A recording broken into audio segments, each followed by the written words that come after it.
You'll Never Fit In with Real Money: How I Proved the Ashfords' Priceless Heirlooms Were Fakes.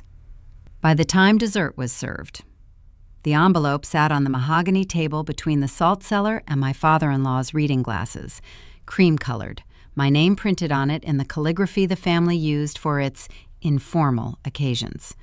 Todd Ashford slid it toward me with one finger, the way you'd nudge a dish you didn't want. "Delia," he said, and his voice had that soft Charleston drawl that could make a slur sound like a courtesy. "The caterers will be coming through the front tonight, so we'll need you to use the kitchen entrance. Around the side. You understand. It's just easier for everyone." The grandfather clock in the hall ticked.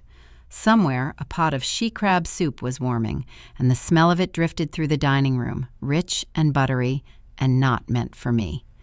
I opened the envelope. Inside was a printed seating chart for the anniversary dinner, 72 guests, and my seat wasn't on it. What Todd didn't know, what none of the Ashfords in that 400-year-old house knew, was that I had already read every object in it, and half of what they worshipped was a lie.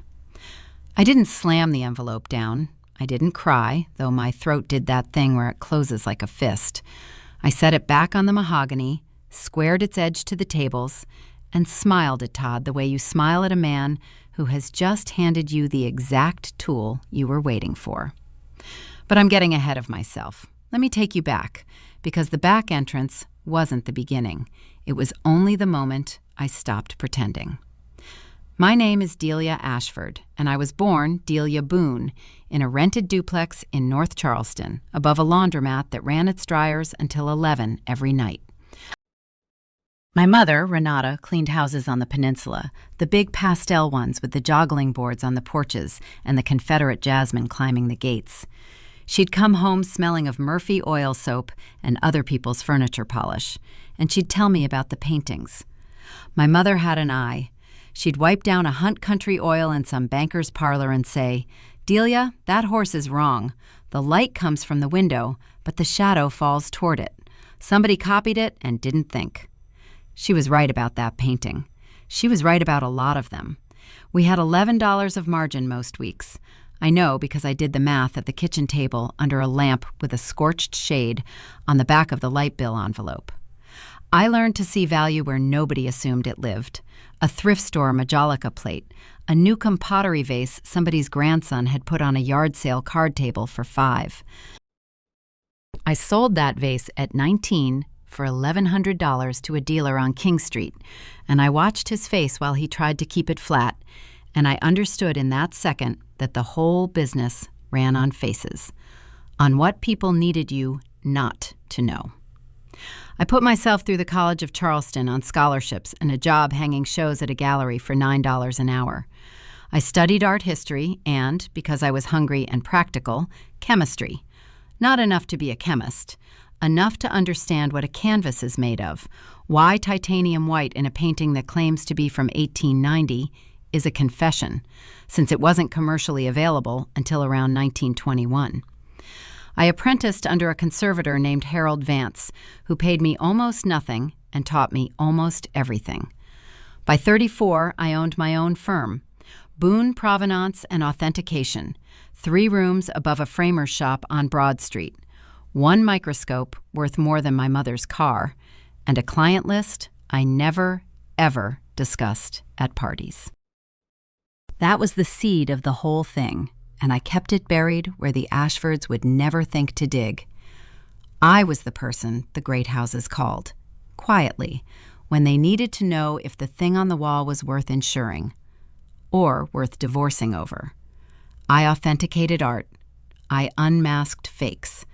And I had signed a great many non-disclosure agreements with people who would rather die than have their neighbors know what I found.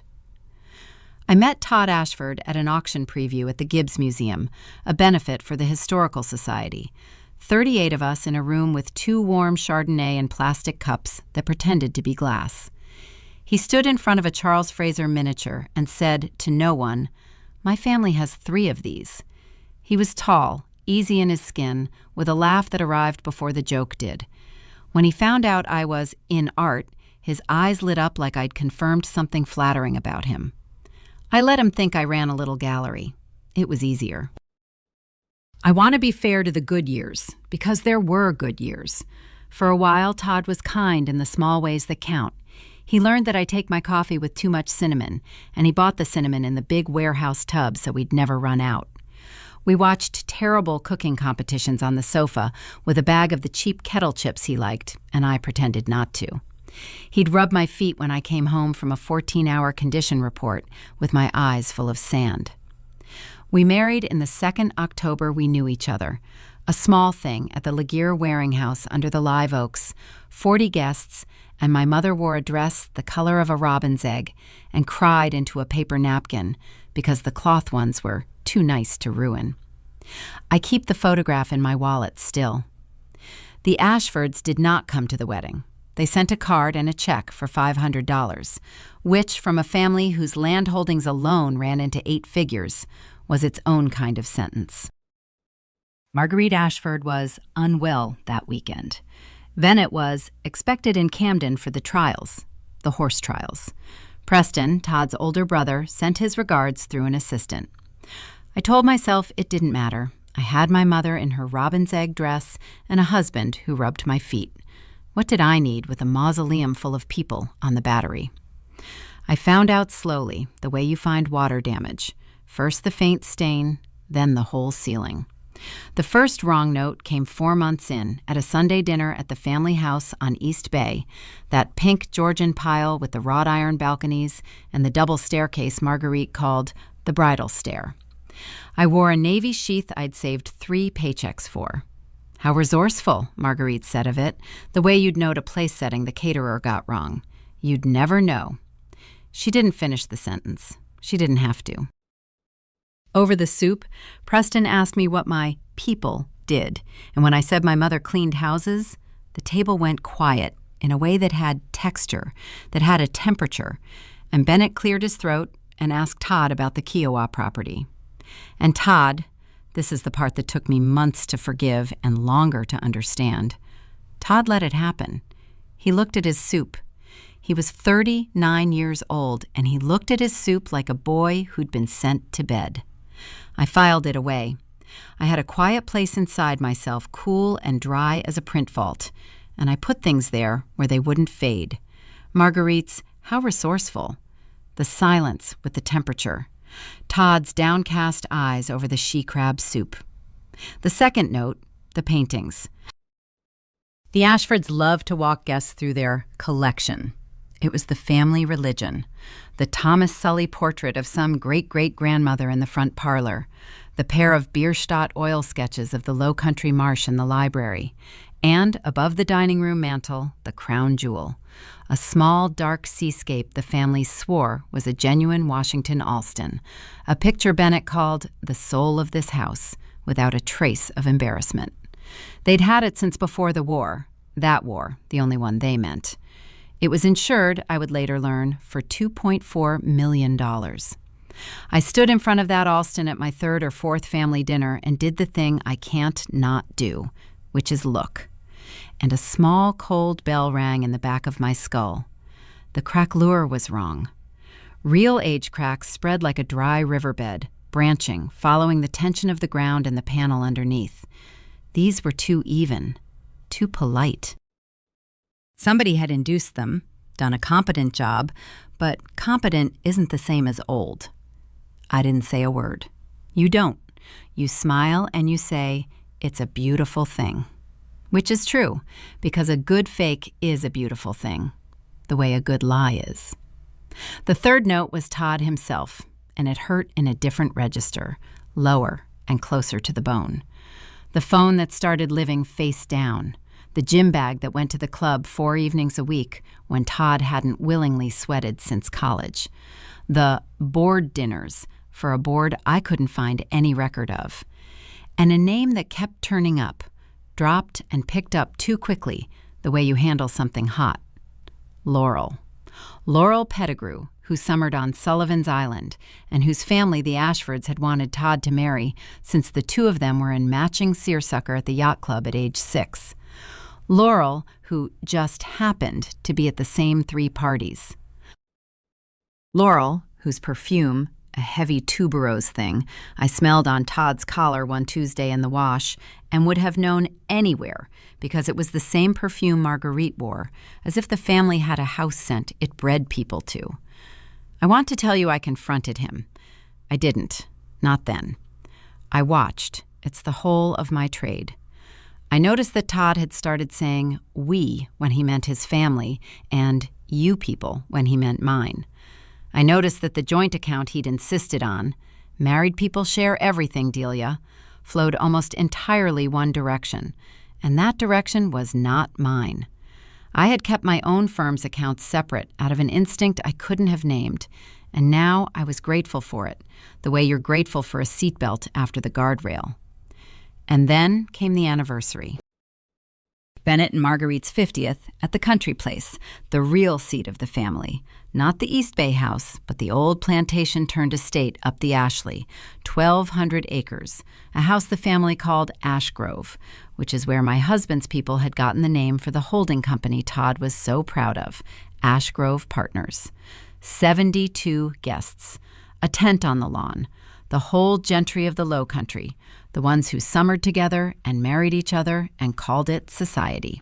Which brings us back to the envelope, the back entrance, and the seating chart with no seat for me. Here is what happened 3 weeks before the party, when Todd slid that cream envelope across the mahogany.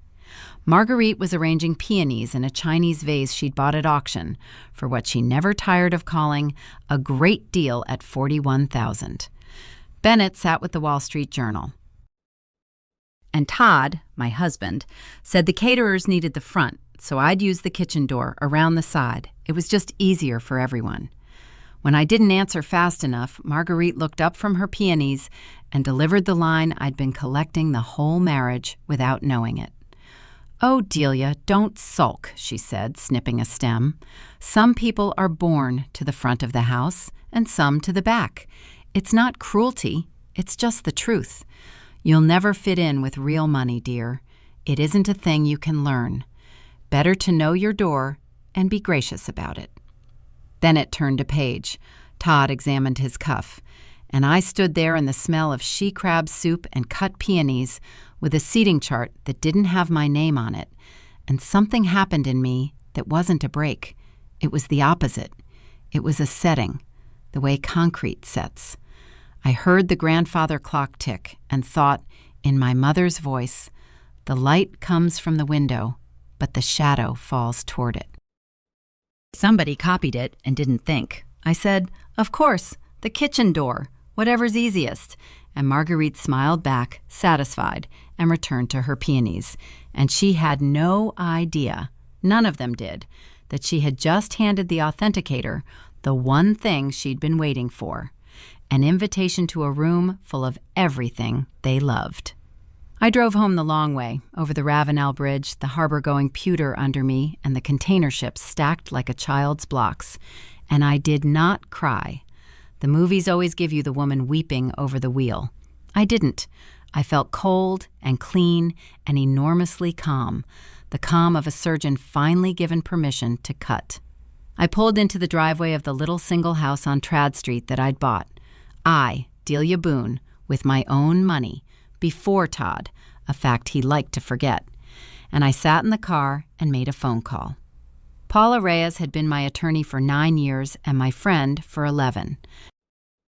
We'd met when she handled a provenance dispute for one of my clients, a nasty fight over a stolen Jasper Johns, and she'd outlawyered 3 white shoe firms with a legal pad and a temper.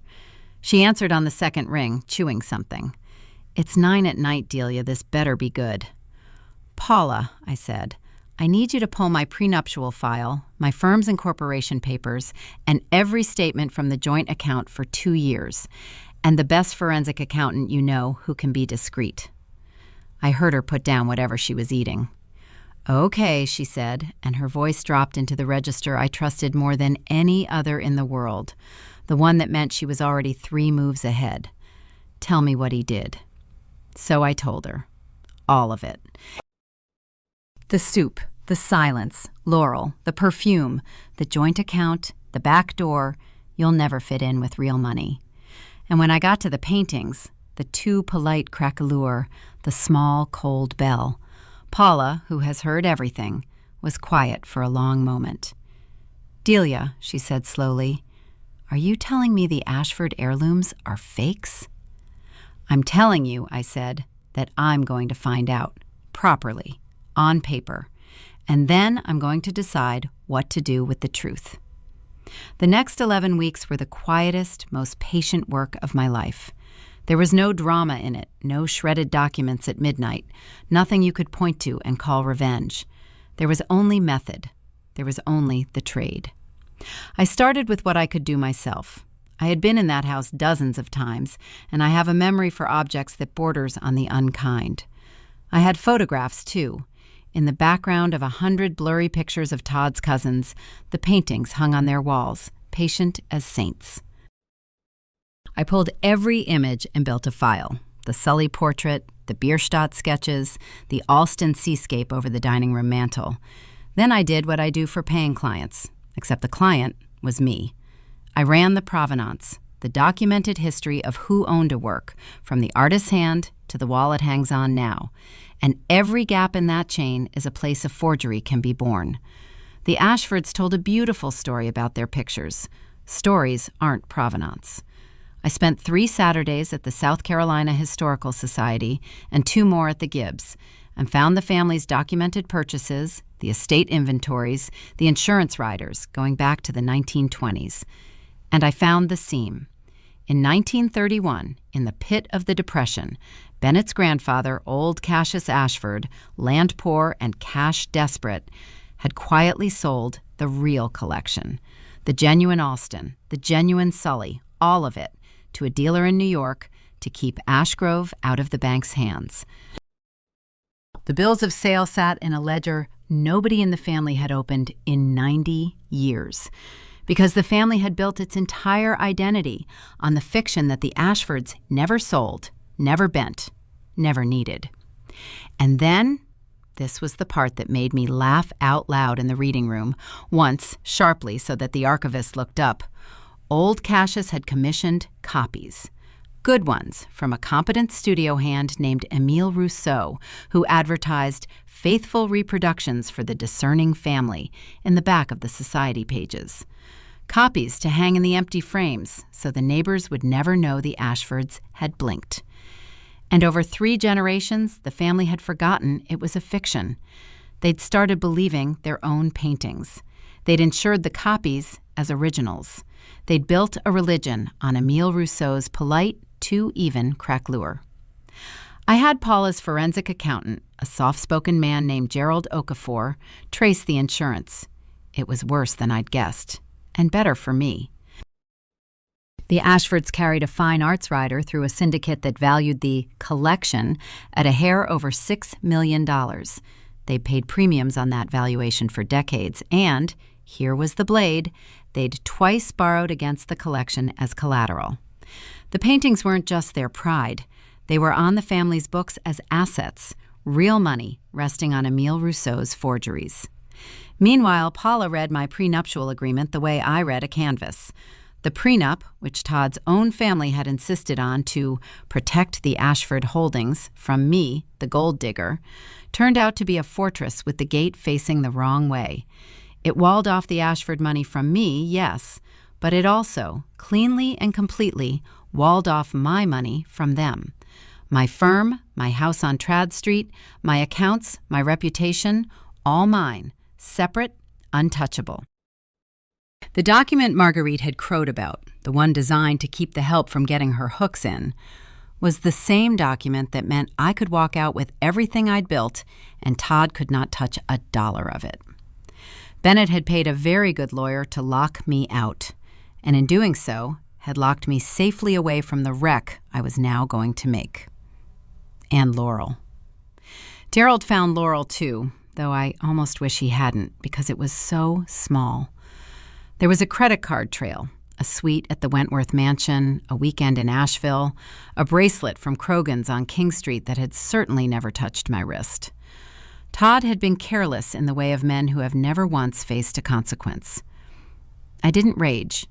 I photographed the statements and put them in the vault inside me with everything else.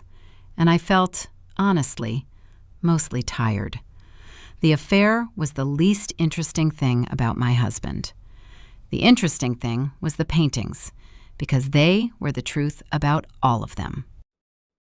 Here is where I could have simply filed for divorce. Paula begged me to, a little. You have everything you need, Delia. Clean break. Take your house and your firm and your dignity and go. She was right. It would have been the same thing. But I kept thinking about the back door, about you'll never fit in with real money, and the peonies, and Todd examining his cuff. So I decided to go to the anniversary after all, through whichever door they liked. Because I had realized something Marguerite, in her whole gilded life, had never had to learn. The surest way to destroy a lie is to make its keeper say it out loud in front of witnesses with their own mouths, and then let the truth walk in behind it. So I made 2 more calls. The first was to Priya Anand, an old colleague, a senior specialist in American paintings at one of the 2 auction houses whose names you'd know, who happened to be traveling south that month to look at a consignment in Savannah. I showed her my file, the 1931 bills of sale, the Rousseau Commission, my own imaging notes. And Priya, the most rigorous person I know and the least sentimental, looked at it for a long time and said, "If you're right, Delia, this is the cleanest fake in plain sight I've seen in 20 years. I'd want to say so on the record." Which was exactly what I needed. The second call was to Todd. I told him I'd reconsidered, that I understood the caterers needed the front, that I'd be honored to come and support the family, and that I'd arranged a small surprise. I'd invited a colleague from a major auction house to appraise the collection as an anniversary gift, a professional valuation for the insurance, no charge, my way of contributing something of my own. Todd was so relieved, so flattered, so utterly disarmed by the idea of the little gallery wife finally making herself useful that he said yes before he thought about it. Delia, that's really thoughtful," he said, and I heard the surprise of a man discovering his dog can do a trick. "Mother will love that." "I know she has," I said.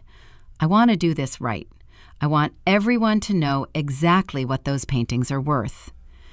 I wore green to the anniversary, deep green, floor length, and around my neck the only thing of my mother's worth insuring, a strand of Mikimoto pearls Renata had cleaned houses for 11 years to buy herself the summer I graduated, because she said a woman who understands beautiful things should own one beautiful thing outright. She'd worn them exactly twice before she died. I wore them for her. I came through the kitchen door. I want you to know that. I did not fight it. I parked between the caterers' vans and walked in past the she-crab soup. There it was again, buttery and rich, in a 50-quart pot this time. Past the young men in white jackets loading trays, and stepped into the front hall of Ash Grove in my green dress and my mother's pearls. And I was, for the first time in 2 years, completely at peace. The tent glowed on the lawn. A string quartet played Haydn. 72 of the finest people in the Low Country drank champagne under the live oaks. Marguerite floated among them in silver. Bennett held court by the Alston, and Laurel Pettigrew stood too close to my husband in a dress the color of a bruise, and none of them felt the floor tilt. Priya arrived at 8, precisely on time, in a charcoal suit with a slim leather case and an assistant carrying a photographer's light and a portable ultraviolet lamp. I introduced her to Marguerite as the specialist I mentioned from the auction house, and Marguerite lit up like a chandelier. Because if there is one thing that family loved more than money, it was being appraised, being confirmed, being told by an expert in a good suit that they were exactly as important as they believed. "How wonderful," Marguerite breathed. "Bennett, come. Delia's brought us a real expert. She's going to value the collection."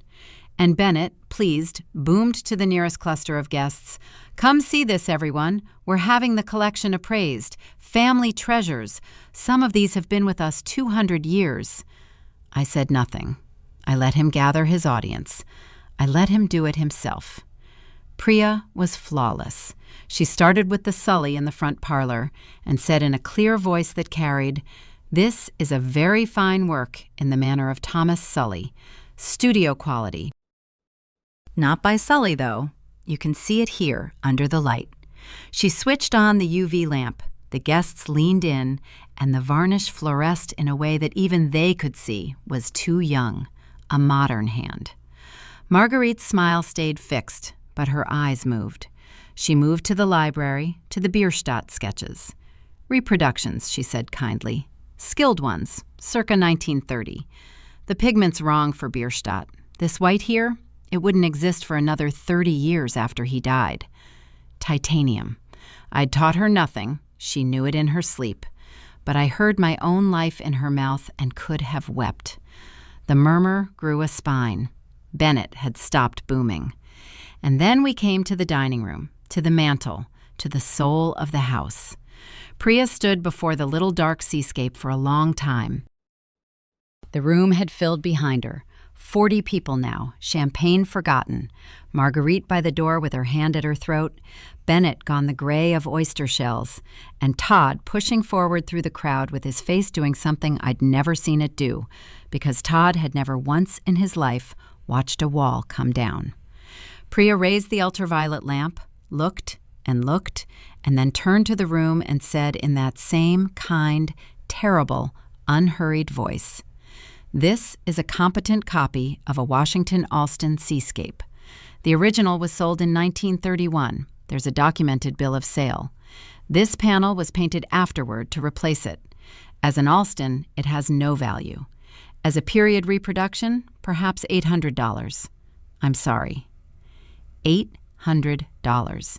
Insured for $2.4 million. The soul of the house." The silence in that dining room had a temperature. I knew it well.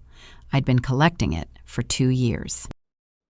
And into that silence, before Bennett could summon a denial, I sat on the mahogany table, right where the cream envelope had been 3 weeks before, a folder. On top was the 1931 bill of sale in old Cassius Ashford's own hand. Beneath it, Emile Rousseau's commission for faithful reproductions. Beneath that, the insurance rider valuing the fakes at $6 million, and the 2 loan documents that had borrowed against them.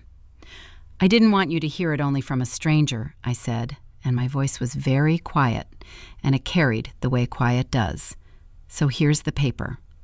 Your grandfather sold the real ones in 1931 to save this house.